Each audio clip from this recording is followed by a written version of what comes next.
தேசிய முற்போக்கு திராவிட கழகத்தின் தலைவர் கேப்டன் விஜயகாந்த் பிறந்தநாளை முன்னிட்டு சேலம் புதுரோடு பகுதியில் கேப்டன் திருவுருவப்படத்திற்கு மலர் தூவி மரியாதை செலுத்தி 300 பேருக்கு அன்னதானம் வழங்கினர்.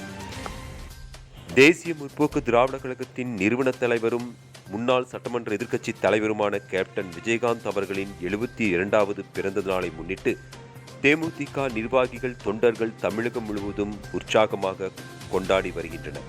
அதன் ஒரு பகுதியாக சேலம் மாநகர் மாவட்டம் சார்பில் தேமுதிக நிர்வாகிகள் தொண்டர்கள் கேப்டன் விஜயகாந்த் அவர்களின் பிறந்தநாளை உற்சாகமாக கொண்டாடி வருகின்றனர். சேலம் ஒன்றியம் சார்பில் புதுரோடு பகுதியில் கழக கொடியேற்றி கேப்டன் திருவுருவப்படத்திற்கு மலர் தூவி மரியாதை செலுத்தும் நிகழ்ச்சி நடைபெற்றது. சேலம் ஒன்றிய செயலாளர் அப்பாவு தலைமையில் நடைபெற்ற இந்த நிகழ்ச்சிக்கு சிறப்பு அழைப்பாளராக மாநகர் மாவட்ட செயலாளர் ராதாகிருஷ்ணன், மாநில கொள்கை பரப்பு செயலாளர் அழகாபுரம் மோகன்ராஜ் ஆகியோர் கலந்து கொண்டு கழக கொடி ஏற்றி பின்னர் கேப்டன் விஜயகாந்த் அவர்களின் திருவுருவ படத்திற்கு மலர் தூவி மரியாதை செலுத்தினர். இதனைத் தொடர்ந்து 300க்கும் மேற்பட்ட ஏழை எளிய மக்களுக்கு அன்னதானம் வழங்கப்பட்டது.